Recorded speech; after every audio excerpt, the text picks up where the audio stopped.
Alléluia. Nous allons voir Teach and Pray numéro 2. L'importance de la sagesse et ce qu'elle vise. Alors, Teach and Pray, c'est du pasteur Mohamed, dont nous faisons comme notre père spirituel, le pasteur Mohamed. Alléluia. Teach and Pray numéro 2, l'importance de la sagesse et ce qu'elle vise. Prions le Seigneur. Père, nous te rendons grâce pour ce numéro de Teach and Pray. Prends le contrôle, enseigne-nous et instruis-nous au nom de Jésus-Christ. Amen, amen. Je bénis Dieu donc pour mon Père spirituel, le pasteur Mohamed, que Dieu le bénisse. Alléluia.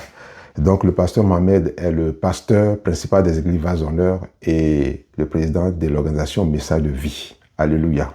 C'est mon pasteur, c'est mon Père spirituel. Gloire à Dieu. Alors, donc nous allons voir l'importance de la sagesse et ce qu'elle vise. Nous avons vu, en fait, c'est le pasteur qui a prêché. Il a prêché donc dans ces temps. Il nous a prêché donc sur la sagesse et il a vraiment développé la chose. Et donc, il s'agit pour moi de relever quelques points pour que nous puissions retenir l'essentiel. Voilà, c'est tout. Sinon, l'homme de Dieu a prêché largement sur la chose. Et c'était vraiment très, très, très édifiant. Alléluia. Donc, nous allons voir 2 points. L'importance de la sagesse et la sagesse vise le repos.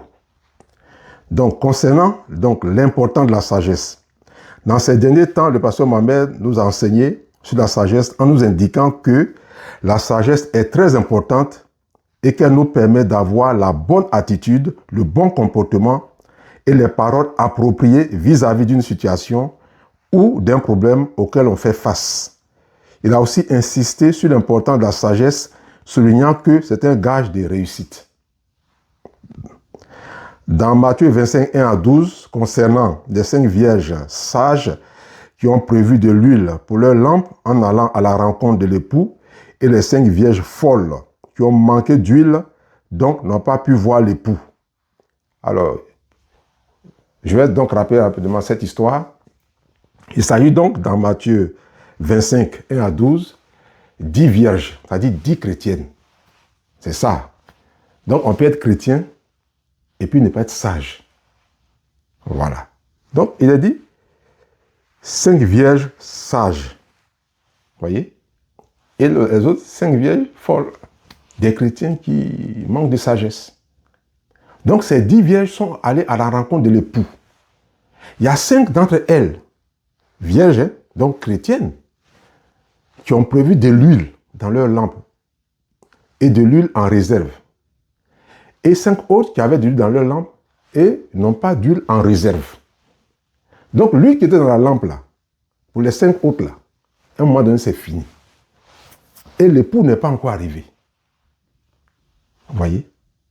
Et maintenant, au moment où ils vont aller chercher de l'huile pour leur lampe, puisqu'en temps la lampe s'est éteinte, l'époux est arrivé.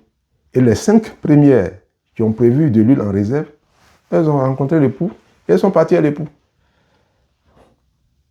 Vous voyez? Et les 5 autres, ben, c'est raté, c'est trop tard. Vous voyez? C'est ça l'importance de la sagesse. La sagesse, c'est la réserve. C'est prévoir, c'est la réserve. Et c'est sur ces points-là que le pasteur Mohamed, en tout cas, a attiré notre attention. Alléluia.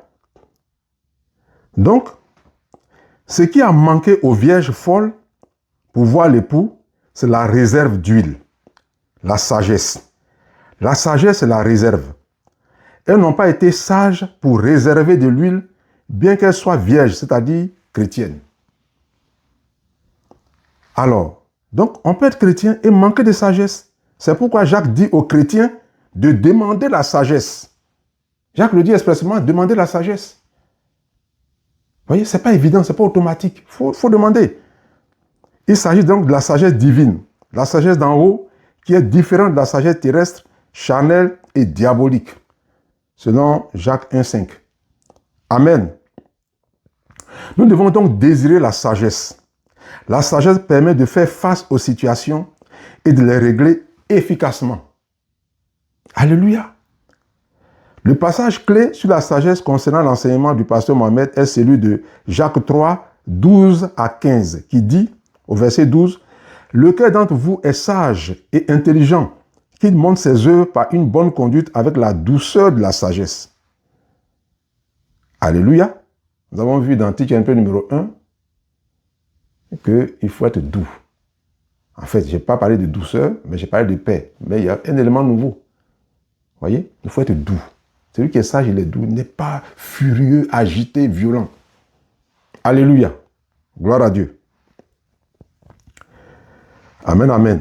Verset 14. Mais si vous avez dans votre cœur un zèle amer et un esprit de dispute, ne vous glorifiez pas et ne mentez pas contre la vérité. Cette sagesse n'est point celle qui vient d'en haut, mais elle est terrestre, charnelle et diabolique. Le pasteur Mohamed nous a demandé de désirer la sagesse d'en haut, la sagesse divine, car elle domine sur la sagesse terrestre, charnelle et diabolique. Alléluia. Donc, nous avons vu dans ce texte-là qu'il y a 4 sagesses. Il y a la sagesse divine, la sagesse d'en haut. Mais il y a aussi la sagesse terrestre. Il y a la sagesse charnelle. Et il y a la sagesse diabolique. C'est cité dans le passage. Voyez?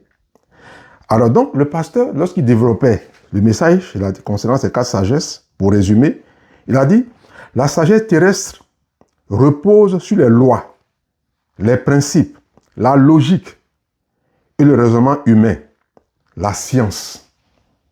La sagesse terrestre, elle repose sur ça, la science, le raisonnement, voyez, les formations que nous faisons, tout ça, c'est de la sagesse terrestre. C'est la sagesse terrestre. Nous allons à l'école pour acquérir de la formation. Nous avons un raisonnement logique. Nous avons les lois, les règlements que nous mettons en place. Nous avons la science. Tout ça, c'est de la sagesse terrestre. Elle nous permet de régler des situations. Elle nous permet de faire face à des situations et d'apporter des solutions. C'est de la sagesse, mais c'est terrestre. Elle n'est pas mauvaise, hein. Elle n'est pas mauvaise. Voilà, elle n'est pas mauvaise. Mais c'est terrestre, c'est tout. Alors, il y a la sagesse charnelle. C'est celle qui est utilisée pour soumettre le corps, la chair de l'homme à des addictions, à des vices, à certains changements de comportement recherchés, par exemple par la publicité. La sagesse charnelle peut chercher à corrompre les valeurs de quelqu'un qui est intègre ou encore l'entraîner dans les passions de la chair comme le sexe, la cigarette, la drogue. Vous voyez? La sagesse charnelle, elle repose sur des personnes, par exemple, si quelqu'un, bien que tu sois instruit, je parle des terrestres maintenant, bien que tu sois instruit, tu connais, comme on le dit souvent, tu connais un papier, tu es intelligent, tu raisonnes bien et tout ça, ok? Quelqu'un peut dire, bon, celui-là, on va le corrompre. Vous voyez, tu intègres bien, tu suis les lois, tu te comportes bien, tout ça. Il dit, on va le corrompre. Donc, il va chercher à soumettre ta chair. Vous voyez? Si tu aimes des gens, des femmes, par exemple, il va t'étudier. Pour connaître les gens des femmes que tu aimes, il va te les envoyer pour te faire chuter. Donc, il a agi sur ta chair. Il t'a étudié. Il a étudié ta chair. Il a étudié ce que tu aimes. Ce que ta chair aime. Vous voyez? Ou bien, si tu es dans un groupe où les gens ont l'habitude de fumer, de boire, ou de prendre la drogue, par exemple, à force de rester dans le milieu, bien que tu sois correct, bien et tout, ta chair risque d'être touchée par ces choses-là. À force d'entendre, à force de les entendre, d'entendre leur langage, de les entendre te convaincre, de les entendre t'amener à te dire c'est intéressant, tu peux essayer, c'est intéressant, tu peux essayer. Ils vont finir par corrompre tes valeurs, corrompre ta chair, ton entendement, et t'amener à faire comme eux, alors qu'en réalité, c'est des choses que tu n'as jamais aimées. Vous voyez? C'est un peu bizarre, par exemple, quand on voit des gens qui sont de la santé et qui fument, par exemple. C'est un peu contradictoire. Ils vont te dire la cigarette n'est pas bonne, mais eux-mêmes, ils sont corrompus par la cigarette. C'est-à-dire, eux-mêmes, ils sont addicts à la cigarette. Ça, c'est la chair qui a été touchée. Vous voyez? Donc, là, des gens étudient. C'est une sagesse. Si quelqu'un veut corrompre quelqu'un, il va amener quelque chose, il va étudier sa chair, il le soumet à certaines choses, et puis il finit par l'atteindre. C'est aussi une sagesse, mais bon, elle n'est pas intéressante, mais c'est aussi une sagesse. Vous voyez? C'est comme ça. Et c'est un peu ça que la publicité utilise. Je n'ai pas dit qu'elle est mauvaise par rapport à la publicité, mais ça dépend. Mais je n'ai pas dit qu'elle est mauvaise concernant la publicité. À force de te soumettre à de matraquer les mêmes images, tu finis par aimer. Pourtant, au départ, tu n'aimais pas. Vous voyez, c'est une technique de publicité qui finit par soumettre la chair. Vous voyez, donc ça, c'est la sagesse charnelle. Vous voyez, voilà. Donc, tu peux être quelqu'un qui intègre bien. On t'envoie des millions, des milliards, tu as oublié ton intégrité. Parce que le gars t'a étudié, il a vu que tu aimes l'argent. Donc, il t'a soumis à ça. Et puis, tu as eu. Vous voyez? Ok. Donc, ça, c'est la sagesse charnelle, qui n'est pas toujours bien utilisée. Et puis maintenant, il y a la sagesse diabolique. Vous voyez? La sagesse diabolique concerne les œuvres mystiques. Ça, c'est le diable même. Les œuvres du diable, de sorcellerie, tout ça. Là, il n'y a rien de bon dedans. Alléluia. Mais si le diable veut t'atteindre, si un sorcier veut t'atteindre, il applique sa sagesse des démons là, des diables là, pour t'atteindre. Oui. Donc, c'est ce qu'il a dit. La sagesse, c'est une sagesse diabolique. Elle est diabolique, elle est mauvaise. Voilà. Elle n'est pas bonne. Donc, voici les quatre sagesses. Donc, évidemment, la première, c'est la sagesse des dieux, la sagesse divine, la sagesse d'en haut. Et donc, la sagesse d'en haut domine sur les trois autres sagesses. Alléluia. Parce que Jésus a vaincu le diable. Terminé. Jésus a vaincu le péché. Il a triomphé de la chair. Vous voyez, il a crucifié la chair. Vous voyez, donc, quand on donne sa vie à Jésus-Christ, on triomphe de tout ça. Par rapport à la sagesse terrestre, on a les deux. On a la sagesse d'en haut et on a la sagesse de la terre. On a les deux. Alléluia. Et la sagesse maintenant charnelle, au nom de Jésus-Christ, on soumet ça. La sagesse diabolique, alors, Jésus a vaincu le diable à la croix. Donc, au nom de Jésus-Christ, on soumet tout cela. Donc, la sagesse d'en haut est la supérieure. Elle domine sur toutes les autres sagesses. Amen, amen. Gloire à Dieu. Nous allons donc prendre un exemple. L'exemple de Salomon. Salomon, Dieu lui a donné la sagesse dans 1 Roi 3, 11 à 12. 1 Roi 3, 11 à 12. Je te donnerai un cœur sage et intelligent de telle sorte qu'il n'y aura eu personne avant toi et qu'on ne verra jamais personne de semblable à toi. Alléluia. Donc Dieu dit à Salomon, demande ce que tu veux. Salomon dit à Dieu, ben, je veux vraiment de l'intelligence et de la sagesse pour pouvoir juger ton peuple. Dieu dit, ah, ça, c'est une bonne réponse. C'est une bonne quête. Ok. Tu n'as pas demandé la mort de tes ennemis, tu n'as pas demandé des milliards, tout ça. Tu as demandé la sagesse pour pouvoir bien faire mon œuvre, t'occuper de mon peuple. C'est bien. Alors, je te donne cette sagesse, je te donne l'intelligence et la sagesse, et ensuite, je te donne la richesse et tout. Et donc, Salomon va appliquer matérialisation de cette sagesse que Dieu lui a donnée. Dans 1 Roi, à la suite de ce même passage, dans 1 Roi 3, 16 à 28, nous avons vu la manifestation de cette sagesse concernant 2 femmes et un bébé. Alors, 2 femmes, chacune des 2 femmes avait son bébé. Il s'est trouvé que, pendant qu'elle dormait, il y a une qui a dormi son bébé et son bébé est mort. Et maintenant, le matin, quand ces 2 femmes se réveillent, l'autre voit que son bébé est mort. Et elle voit que le bébé de l'autre vit. Donc, elle s'en prend le bébé de l'autre pour dire que c'est son bébé. Voici l'affaire. Donc, ces 2 femmes, on les envoie devant le roi Salomon. Comment on peut juger affaire comme ça? Mais il va juger. Comment tu peux savoir? C'est des enfants, c'est des bébés. Quel bébé appartient à telle ou telle femme? Donc, comme Dieu l'a béni, Dieu a donné l'intelligence et la sagesse, il va manifester cela et cela sera vraiment quelque chose de formidable qui va étonner tout Israël. Et donc, il va demander une épée. Donne-moi une épée. Je vais couper l'enfant là. Et puis, chacun des 2 femmes aura une partie. Et donc, il prend l'épée et au moment de couper l'enfant, celle à qui l'enfant parle. Bon, il y a une qui a dit, non, mon roi, ne coupe pas l'enfant. Mais vous donnez l'enfant à l'autre. Et l'autre femme de répliquer, non, mon roi, il faut couper l'enfant. Il faut couper. Voilà, il faut couper comme ça. Et puis, affaire finie. Donc, le roi a compris que ce qui dit de couper l'enfant là, ce n'est pas son enfant. Parce qu'une femme ne peut pas demander ça. Elle ne peut pas demander qu'on tue son enfant de cette façon-là. Une femme ne peut même pas demander même la mort de son enfant. Au contraire, son cœur saigne pour son enfant. Elle ne peut pas demander qu'on tue son enfant. Donc le roi a compris que l'enfant là, ce n'est pas celle qui demande la mort de l'enfant, mais c'est à l'autre. Donc il a donné l'enfant à l'autre. Voilà comment le roi a jugé l'affaire. Et ça a vraiment étonné tout Israël. Et c'était vraiment un jugement qui a fait que le peuple a commencé à craindre davantage le roi. Alléluia. C'est cela. La sagesse divine, on ne sait pas comment ça se passe, mais ça se passe. Et puis ça étonne tout le monde. Vous voyez? La sagesse divine, c'est amazement. Amen. Donc on voit le point 2. La sagesse vise le repos.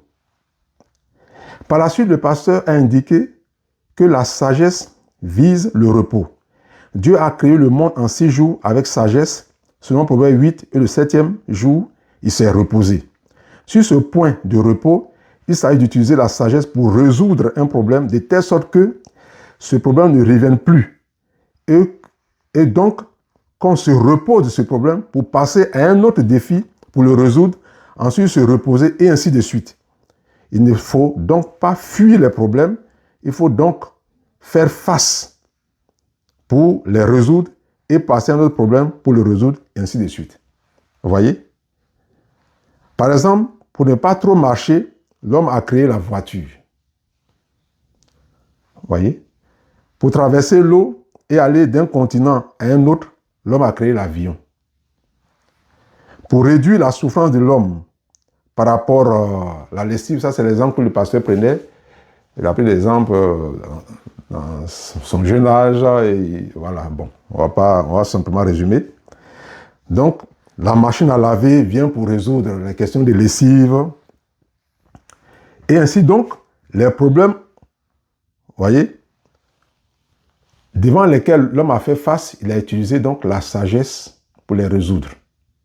Et aujourd'hui, ça fait du bien à tout le monde. Et il ne revient plus sur ça. Il passe à un autre défi pour le résoudre. C'est de la sagesse. C'est de la sagesse. Que de marcher tout le temps sur des kilomètres.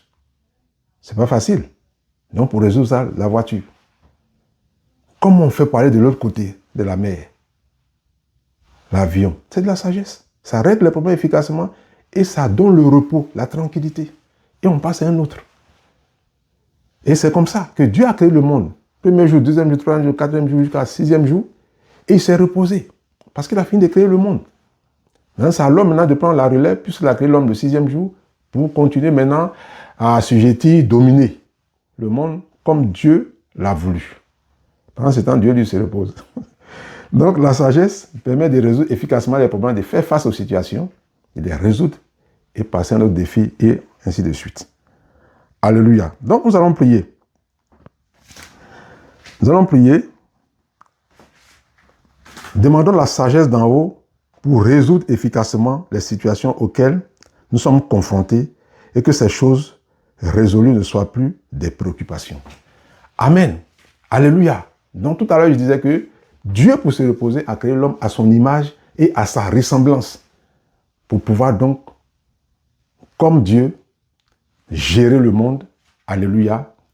Donc, être fécond, se multiplier, remplir, assujettir et dominer. Alléluia.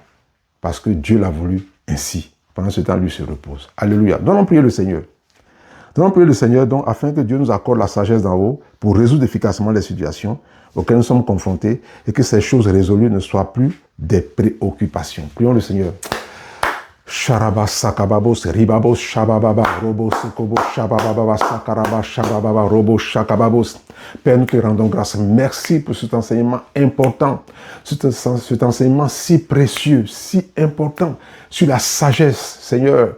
Merci d'avoir mis ça au cœur de ton serviteur et de nous instruire là-dessus, Seigneur, afin que nos cœurs réalisent l'importance de la sagesse et de la rechercher au nom puissant de Jésus-Christ.